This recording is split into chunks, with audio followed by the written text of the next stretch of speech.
you're doing well. Today I'm drinking a Cava David Mancina from Honduras.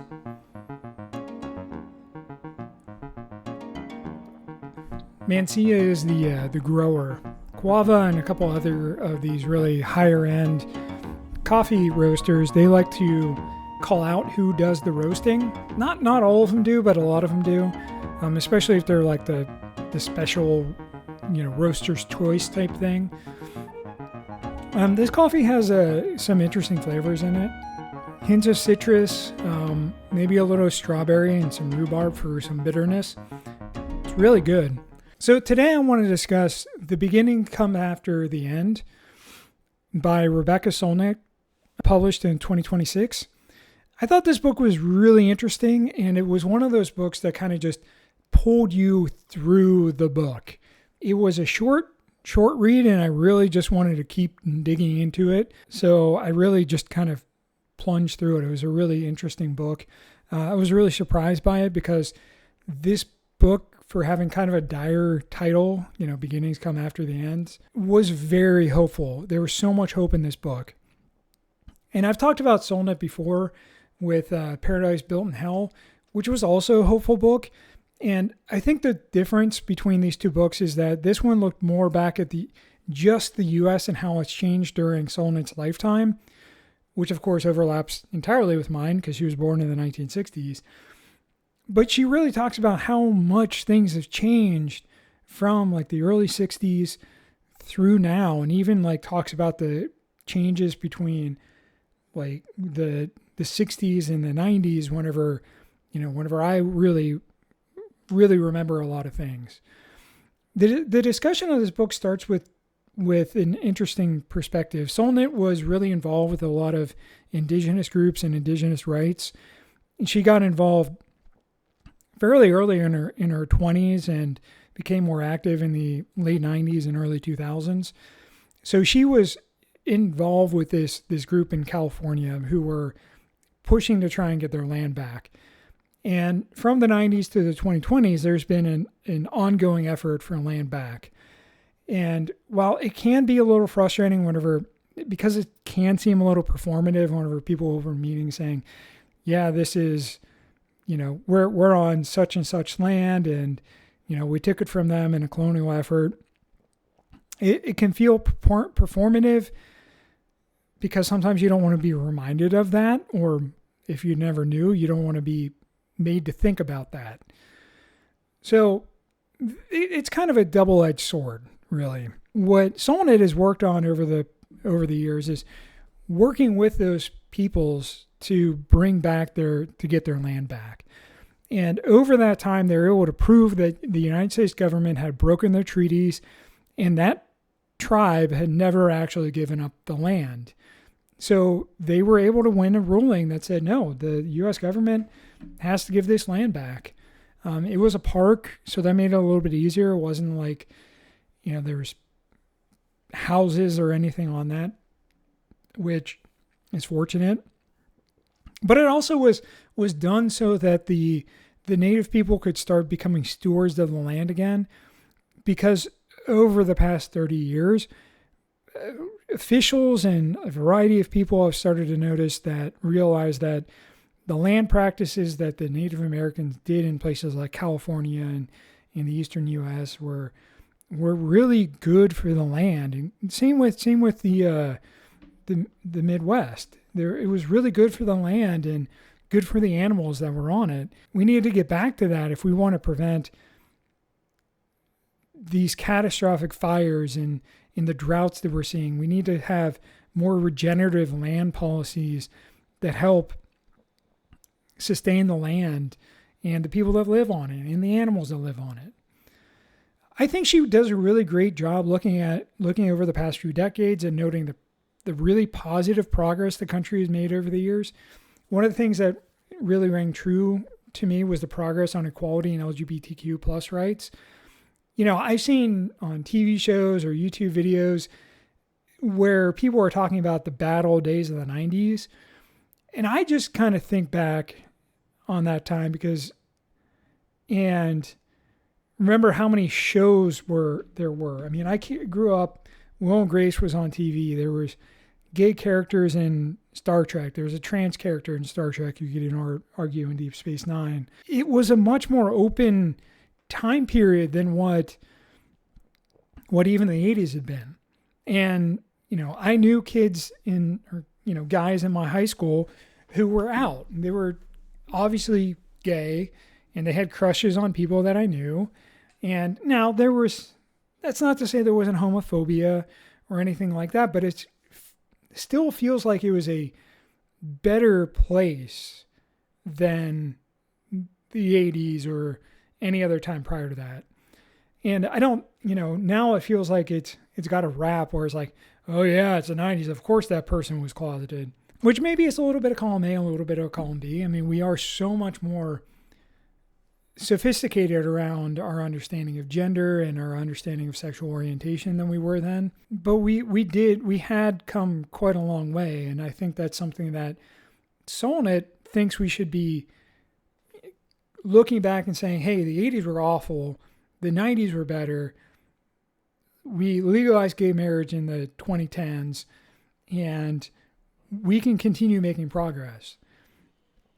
We've gotten to the point where we're fighting over a really small fringe group, trans people, making sure that they have human rights, because trans rights are human rights, and that the conservatives are using trans people as the wedge to try and drive deeper back into, demonizing the LGBT community broadly. I know how horrible it is for trans people. I'm not minimizing their suffering. They are going through a lot, and they are at the front lines of this fight right now. It is still a win that we are past the point where, there are log cabin Republicans, where there's gay Republicans, which I don't understand. I will never understand that, because they are so many things that the Republicans hate about them. But we're in a world where that's possible now, which is a huge progress. I grew up in a very conservative part of Pennsylvania, and the fact that there were out gay people in my high school showed how much progress we'd made. And I think now, with where things have gotten to, I think that we've made a ton of progress. Is there a risk of backsliding? Definitely. But I think that's because what Trump and his ilk represent is a backlash against the future. I mean, think about it. We've had a president born in 1946 since Bill Clinton, excluding Obama. Clinton, Bush, then skip Obama for 8 years, Trump, Biden, Trump, all 46. Our leadership of this country has been stuck in the past, and they want to go back to what things looked like whenever they were in high school and in college. So that's, 58, or, some of them want to go back to 1858 for sure. Both Solnit and other people like Jamel Bowie argue that. They argue that we want to go back to slavery. I think that's really pretty clear in a lot of ways, especially with the way that we haven't increased minimum wage since like 97, I think. $7.25 is just insane. It really should have been pegged to consumer price index, not inflation, consumer price index. So and Solnit really argues that throughout this book, that we're in a new world being born, and when the new world is born, there are monsters from the old world that are fighting to prevent it from being born. And that's what Trump and his ilk are. He is that monster. He is the worst of the worst. He is Frankenstein, who is trying to dominate nature. And, Solnit argues that we really need to look deeper into the past. So kind of skip the colonial settler time period and go back and learn from native and indigenous peoples throughout the world. A lot of indigenous Americans, they had, two an idea around what transgender were, or a third gender in some countries. And they were stewards of the land, and they created controlled burns to make sure that there wasn't an overwhelming forest fire, and that was good for both animals, plants, and just the general health of the soil. And since we stopped doing that, the soil has become very, very, very unhealthy and stripped of resources, especially because we've been growing monoculture plants, which require the exact same material every time. The sustainability approach to farming is continually changing, or having different crops growing at different years and leaving things fallow, and so you don't have to use fertilizer because the land can take care of itself.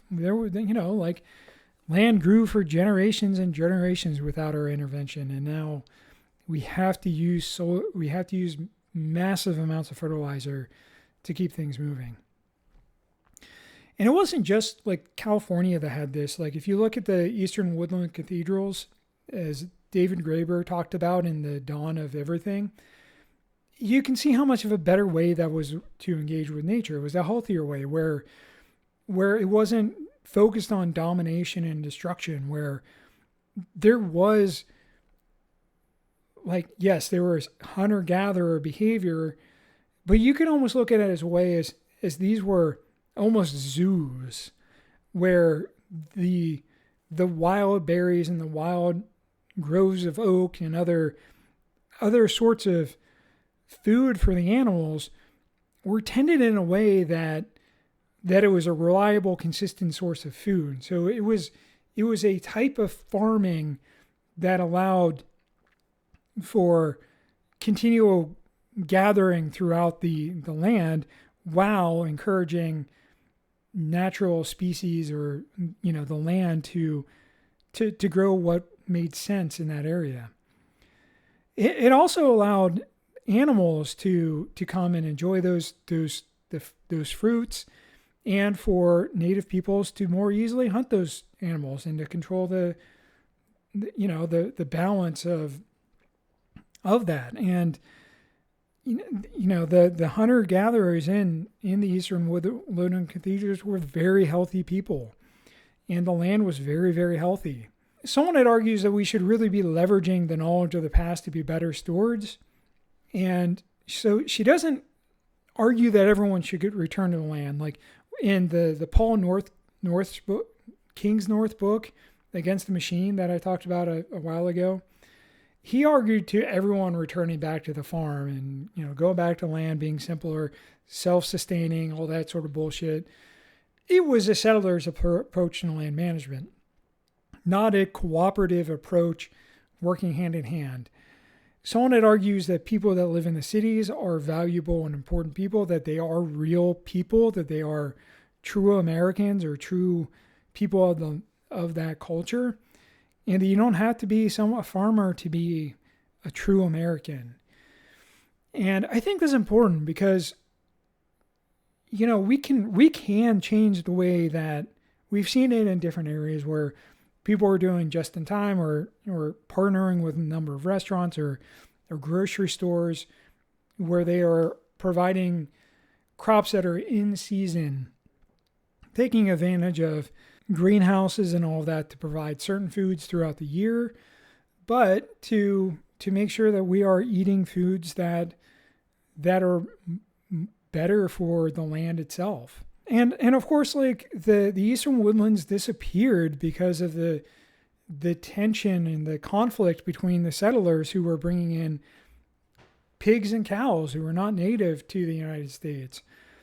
They tore down fords. They needed huge areas of land per cow. And I'll talk about this more in my next video, where I talk about Ministry of Future and Effective Altruism. But you really do get to see,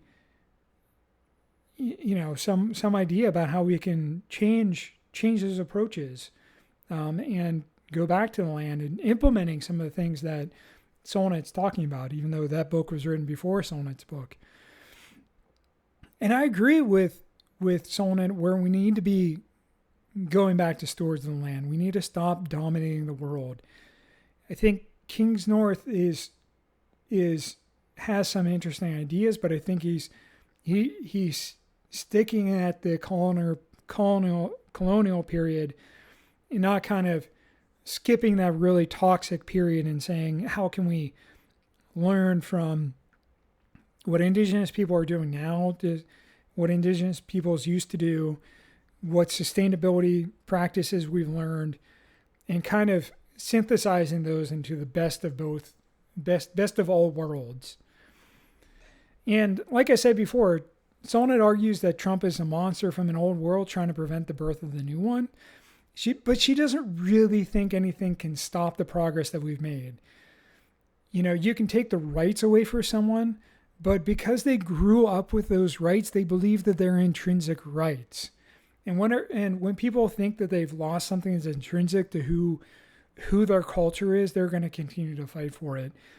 And what we're experiencing is a cultural battle between people who want to reinstate cultural norms from the 50s and 60s on the 2020s, and people who grew up in a modern world where they had the rights and bodily autonomy for abortions and birth control and all of that, and to have a choice in how their life was ran, that those two are at odds. And right now we're experiencing a pushback period, and the court is enabling the worst of the worst. I think eventually abortion will be legalized again. I think almost all the rulings that the Roberts courts has made will be rolled back, and it'll be considered with one of the worst courts up there with the court that did issue the Dred Scott ruling. I mean, considering we're dancing and flirting with saying that was a correct ruling, I think eventually we'll have a shift in the Democratic Party or an opposition party, whether it's the Democrats or not, I don't care. And we will break the power of this current court and do something like have 100 Supreme Court justices that rotate between the top federal courts and the Supreme Court in a way that prevents consolidation of any of this sort of power again. Yeah, that means that we may not always have the most progressive courts, but it's probably going to mean that we'll never have this sort of conservative court that wants to go back to the 1800s. Overall, I agree with Solnit in this regard. I am generally hopeful about where the future is going. I do believe that many of these changes that we are running downhill, that this is a roadblock or road bump. Yes, it sucks. Two things can exist at the same time. We are on the right direction, and things are shitty because people are fighting and trying to claw back a way that things used to be. We're in something of a liminal space in that. And acknowledging that things are generally have made huge progress, I think is important because it recharges us. It helps us say, yes, we can continue doing this. Things can and have continued to make better. We've made huge progress in Solnit's lifetime, my lifetime. People who've been born in the, since 9/11, things have been going so much in the right direction that this is it's a multi-year bump in the road and things are horrible and the news is dire. We are going to continue to fight through it and get to the other side of it, though. I do not think that this is going to be a permanent condition in the United States. Does that mean we have to work to get there? Of course. Yes. And I don't necessarily think that everybody needs to be doing the fighting. I think that there are multiple ways to be involved in that. And like I talked about when Things Fall Apart or Paradise Built in Hell video, you can provide funding or material support. And material support can be food, clothing, medical resources, lots of just even letters of thanks to people who are doing the hard work. that can make all the difference, because they're maybe experts in this, and you feel like you'd be just fumbling around and doing more harm than good. Or, you go in and provide the support to these people and help them whenever they're exhausted. I don't know how we turn this ship around. I'm not saying that I need to. I'm doing my part by trying to talk about these books and trying to be a bit more hopeful. I provide funding to organizations because I think that's what I need to do. And I think we need to stop letting Republicans say, they can provide all the funding they want to far right groups. And, it's a crazy thing to fund leftist groups. No, it's not. Our views and values are correct. We are coming from a position of moral strength, and we are doing the right thing, and we should be proud of that. Anyway, I hope you checked this book out. I really enjoyed it. I think Solnit is a really fantastic author, and I think an author for the time. Have you read the book? Did I miss anything? What do you think? Do you agree with me that we're running downhill on these issues? Do you think we'll overcome these things, or do you think I'm smoking something and that, shit's fucked and it's going to stay fucked? Let me know in the comments below. And I want to thank you for watching. I know that you could be doing a number of things, but you spent some time here with me. I really appreciate that, and I hope you have a good one.